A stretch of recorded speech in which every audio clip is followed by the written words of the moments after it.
Hi, it's Shana. Chris, thanks to your post about trying to see your value as much as the women you know see your value.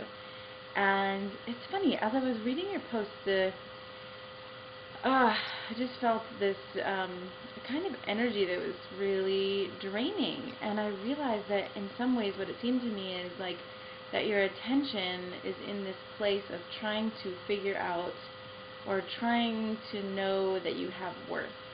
And in some ways, it just seems like a question that can never be answered, you know. And like John said, it's like anytime you're trying to know your value based on what you're doing or not doing, you're always going to come up short in some way.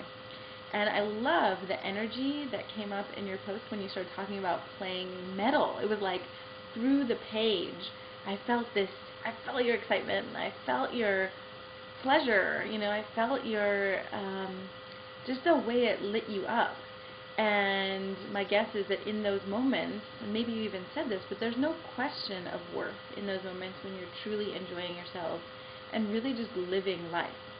So one thing I would recommend is, you know, kind of stepping outside of that question of, do I have worth or not?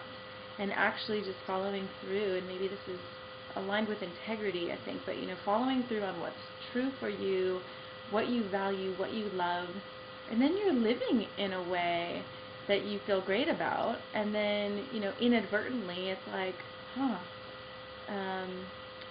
there's a worth that I think starts to sink into your bones, because, not because of what you're doing, but because of you being yourself, right? And you respecting yourself because you're on the path that feels most aligned to you.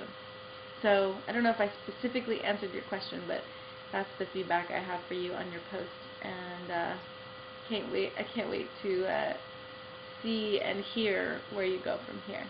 Thanks for asking.